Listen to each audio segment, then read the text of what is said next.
அனைவருக்கும் வணக்கம். பங்களாதேஷ்ல இருந்து வருகிற செய்திகள் உண்மையிலேயே நமக்கு அதிர்ச்சி தருவதாக இருக்குது நண்பர்களே. பங்களாதேஷ் இந்தியாவை ஒரு எதிரி நாடு, நீங்க எங்க நட்பு நாடே அல்ல அப்படின்னு வெளிப்படையாகவே சொல்லியிருக்குது அப்படின்னா பார்த்துக்கோங்களேன். இதற்கும் இந்தியா இவ்வளவு நாட்கள் பொறுமை காத்து கொண்டு தான் இருக்குது. இதுவரைக்கும் பங்களாதேஷில் நடக்கிற இந்துக்களுக்கு எதிரான கொடுமைகளுக்கு, பிற சிறுபான்மையினருக்கு எதிராக நடக்கிற கொடுமைகளுக்கு எதிராக இந்தியா எந்த விதமான நடவடிக்கையும் எடுக்கவில்லை. அப்படின்னாலுமே கூட பங்களாதேஷ்காரங்களுக்கு இந்தியா தான் நம்பர் 1 எதிரி அப்படின்னு சொல்லுகிற அளவுக்கு அந்த நாடு இப்பொழுது அந்த ஜமாத் அமைப்பின் கையில் போயிருச்சு அப்படிங்கிறதான் கொடுமையிலும் கொடுமை.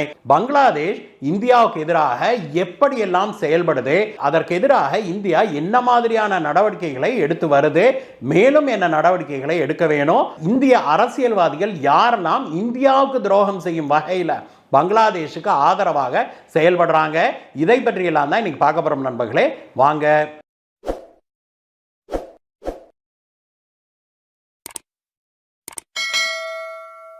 நண்பர்களே, பங்களாதேஷ்ல ராணுவ புரட்சி ஏற்பட்டு 3 மாதங்களுக்கு மேல 100 நாட்களுக்கு மேல ஆயிடுச்சு நண்பர்களே. ஆனால் அன்று தொடங்கிய அந்த கலவரம் இன்றைக்கு வரைக்கும் ஓய்ந்தபாடில்ல. முதல்ல அரசாங்கத்துக்கு எதிராக, ஷேக் ஹசீனா அரசாங்கத்துக்கு எதிராக துவங்கிய அந்த கலவரம் பிறகு மைனாரிட்டிஸ்களுக்கு எதிராக, அதுல மிக முக்கியமாக இந்துக்களுக்கு எதிராக பரவ ஆரம்பிச்சதை நம்ம பார்த்தோம். நடுவுல கொஞ்ச நாள் கொஞ்சமேனும் அமைதி இருந்தது போல இருந்தது. ஆனால் சென்ற வாரம் இஸ்கான் அமைப்பு இருக்குது இல்லையா, international society for Krishna consciousness, அந்த இஸ்கான் அமைப்புடைய பங்களாதேஷ் தலைவரான சின்மாய் தாஸ பங்களாதேஷ் அரசாங்கம் அதிரடியாக அரஸ்ட் பண்ணது இப்பொழுது பங்களாதேஷ் முழுவதும் பெரும் கொந்தளிப்பை ஏற்படுத்தி இருக்குது. இஸ்கானை பத்தி நமக்கு எல்லாத்துக்குமே தெரியும் நண்பர்களே. உலகம் முழுவதும் பரவி இருக்கிற ஒரு அமைப்பு அது. உலகம் முழுவதும் அமைதியாக ஹரே ராமா ஹரே கிருஷ்ணா அப்படின்னு அவங்களுடைய அமைப்பு கிருஷ்ணாவை பற்றி, கிருஷ்ணருடைய பண்புகளை பற்றி பாடி புகழ்ந்து வருகிற ஒரு அமைப்பு அது. நம்ம ஊர்ல பொதுவாக ஹரே ராதா ஹரே கிருஷ்ணா அமைப்பு அப்படின்னு சொல்லுவோம். அதுதான் அந்த இஸ்கான் அமைப்பு நண்பர்களே. இந்தியாவிலையும் எல்லா ஊர்லயும் இருக்குது. உலகம் முழுவதும் 145 நாடுகளுக்கு மேலாக இஸ்கான் அமைப்பு இருக்குது. ஒரு நாட்டுல கூட ஒரு இன்சிடென்ட் கூட கிடையாது. ஒரு நாட்டுல கூட, ஒரு இடத்துல கூட, ஒரு தடவை கூட இஸ்கான் அமைப்பை சேர்ந்தவர்கள் கலவரத்தில் ஈடுபட்டாங்க அப்படின்னோ, இஸ்கான் அமைப்பை சேர்ந்தவர்கள் பிரச்சனை பண்ணாங்க, அந்த நாட்டுக்கு எதிராக செயல்பட்டாங்க அப்படின்னோ இதுவரைக்கும் ஒரு ரெக்கார்டு கிடையாது.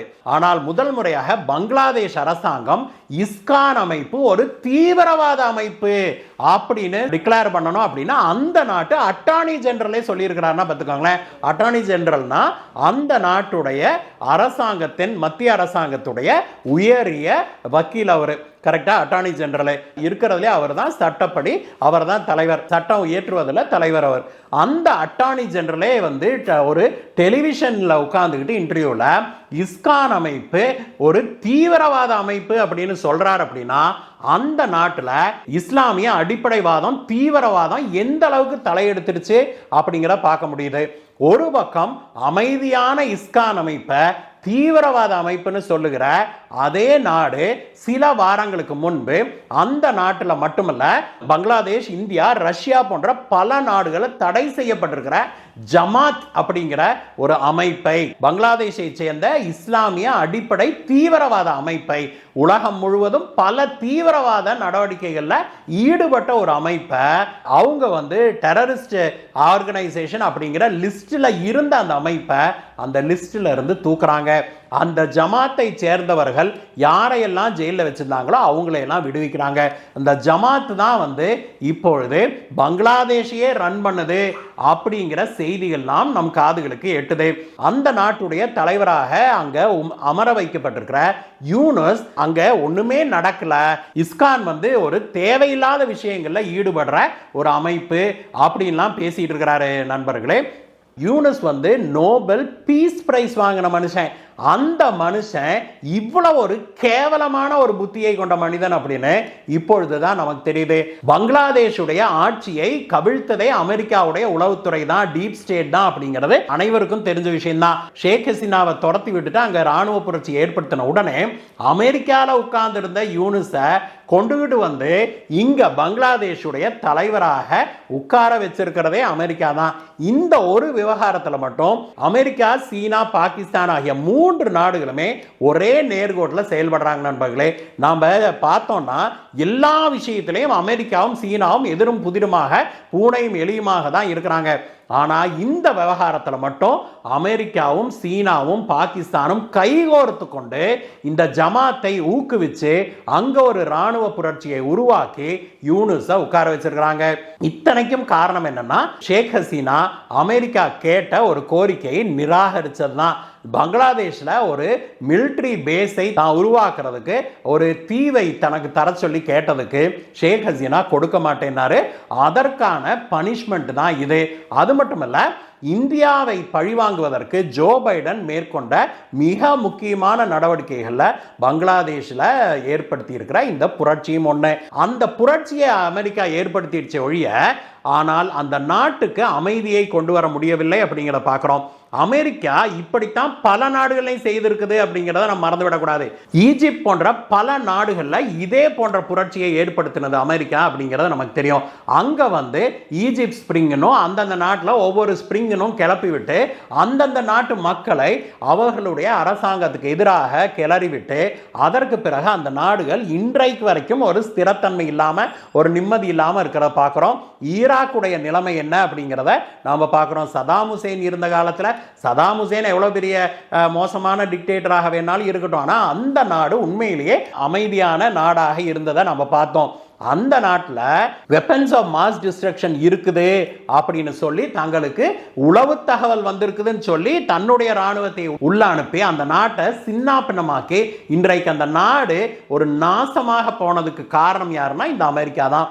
அதே போல இப்பொழுது பங்களாதேஷில் பண்ணியிருக்குது. இது மட்டும் இல்லை நண்பர்களே, பங்களாதேஷை உடைத்தது போல இந்தியாவிலையும் மோடி அவர்களை தூக்கி எறிந்துவிட்டு அவங்களுடைய டம்மியான ஒருத்தரை உட்கார வைக்கணும் அப்படின்னு இந்தியாவிலையும் ஜோ பைடன் திட்டமிட்டதாகவும், ஆனால் அது நடைபெறாமல் போயிருச்சு அப்படிங்கிறது தான் நமக்கு கிடைக்கிற செய்தியாக இருக்குது. பங்களாதேஷில் பார்த்தோம் அப்படின்னாக்க, இன்றைக்கு இந்த சின்மய் தாஸ், இஸ்கானுடைய தலைவர் சின்மய் தாஸ் என்ன செஞ்சாரு அப்படின்னு பங்களாதேஷ் குற்றம் சாட்டுது அப்படின்னா, அவர் வந்து இந்துக்களுக்கு எதிரான அந்த கலவரங்கள்லாம் நடந்தது இல்லையா, அப்பொழுது இந்துக்களை ஒன்றிணைத்து அவர் செயல்பட்டார் அப்படின்னும், ஏதோ ஒரு ஊர்வலத்தில் அவங்க வந்து காவி கொடியை பிடிச்சிருந்தது பங்களாதேஷ் கொடியை விட ஹைட்டா இருந்தது அப்படின்னும், இதனால பங்களாதேஷை இவங்க அவமதிக்கிறாங்க அப்படின்னும், பங்களாதேஷுக்கு செடிஷன் லா இருக்கு இல்லையா, தேச துரோக குற்றம், அந்த சட்டத்தின் கீழே அவரை அரெஸ்ட் பண்ணியிருக்கிறாங்க நண்பர்களே. 3 முறை அவருக்கு அந்த நாட்டு நீதிமன்றம் பெயில் தருவதற்கும் மறுத்து இருக்குது. அவரை அரெஸ்ட் பண்ண பிறகு இந்துக்கள் அவருக்கு ஆதரவாக அவரை ரிலீஸ் பண்ணணும்னு சொல்லி போராட ஆரம்பிச்சாங்க. ஆனால் அவர்களை ஒடுக்குவதற்கு போலீஸ் வருவதற்கு பதிலாக ஜமாத்துடைய மிருகங்கள் தான் அங்க வந்தது. இன்றைக்கு அங்க நூற்றுக்கணக்கான இந்துக்களுடைய வீடுகள், கடைகள் எல்லாம் அடித்து நொறுக்கப்பட்டிருக்குது, நொறுக்கப்பட்டு கொண்டே இருக்குது. அது மட்டும் இல்ல, அங்க இருக்கிற பெண்கள், இந்து பெண்கள் கற்பழிக்கப்படுறாங்க. இந்து பெண்களை பிடிச்சு மதம் மாற சொல்லி அவங்கள அடிச்சு துன்புறுத்தி மதம் மாற்றுறாங்க. அதோட இல்லாம அந்த நாட்டில் இருக்கிற இந்து இளைஞர்களை பயங்கரமாக துன்புறுத்துறாங்க, அவர்களை மதம் மாற சொல்றாங்க, மதம் மாற்றி கொண்டு இருக்கிறாங்க அப்படிங்கிற செய்திகள் எல்லாம் நம் காதுகளுக்கு எட்டுது.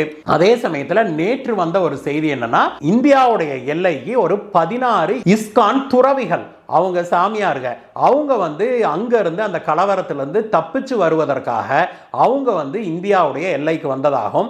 ஆனா இந்திய பங்களாதேஷ் எல்லையை கடக்க விடாம பங்களாதேஷ் எல்லை போலீசார் அவங்கள தடுத்து நிறுத்தி இருக்கிறாங்க அப்படிங்கிற செய்தியும் நமக்கு எட்டுது நண்பர்களே.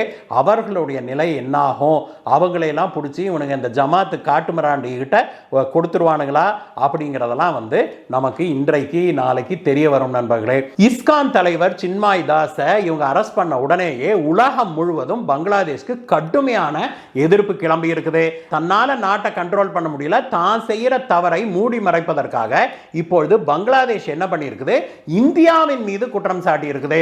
இந்தியா தான் வந்து இந்த கலவரத்தை தூண்டுது, இந்தியா தான் இத்தனைக்கும் காரணம், இந்தியா வந்து எங்களுடைய நம்பர் 1 எதிரி அப்படின்னா பங்களாதேஷ் அதிகாரிகள் சொல்வது உண்மையிலேயே ஒரு நன்றியேட்டத்தனம் அப்படிங்கிறத நம்ம மறந்துவிடக்கூடாது. பங்களாதேஷ் பாகிஸ்தானுடைய ஒரு அங்கமாக, ஒரு பகுதியாக, ஈஸ்ட் பாகிஸ்தானாக இருந்தபோது பங்களாதேஷில் வாழ்கிறவங்கள பாகிஸ்தானியர்கள் எப்படியெல்லாம் கொடுமைப்படுத்தினாங்க, எப்படியெல்லாம் கேவலமாக ட்ரீட் பண்ணாங்க, கொடுமைப்படுத்தினாங்க அப்படிங்கிறது நமக்கு தெரியும்.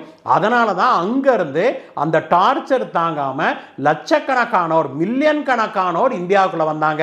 இந்த கொடுமைகளை காண முடியாம தான் இந்தியா அதுல தலையிட்டு பங்களாதேஷுக்கு சுதந்திரம் வாங்கி கொடுத்தது. பங்களாதேஷுக்கு சுதந்திரம் வாங்கி கொடுத்த இந்தியாவை கோடிக்கணக்கான பங்களாதேசியர்கள் இன்றைக்கும் இந்தியாவில் வாழ்ந்து கொண்டிருக்கிறார்கள். பங்களாதேஷிய இஸ்லாமியர்கள் இந்தியாவில் வாழ்ந்து கொண்டிருக்கிறாங்க.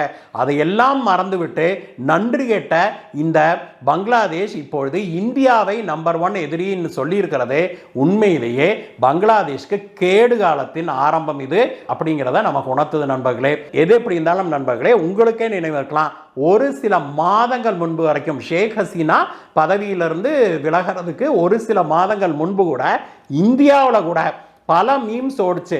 பங்களாதேஷிய பொருளாதார வளர்ச்சி இந்தியாவை விட அதிகம் அப்படின்னு. அந்த அளவுக்கு ஒரு வளர்ச்சி பாதையில் இருந்த ஒரு நாட்டை இப்பொழுது மீண்டும் அதல பாதாளத்துக்கு தள்ளி இருக்கிறாங்க இந்த இஸ்லாமிய அடிப்படைவாத தீவிரவாத ஜமாத்தை சேர்ந்தவர்கள் அப்படிங்கிறதா உண்மை. இதற்கு அந்த நாட்டுடைய தலைவராக உட்கார்ந்திருக்கிற அந்த ஒரு முதுகெலும்பே இல்லாத யூனுஸும் மிக முக்கியமான காரணம். பங்களாதேஷ் இப்பொழுது அழிவு பாதையில வேகமாக போய் கொண்டிருக்குது.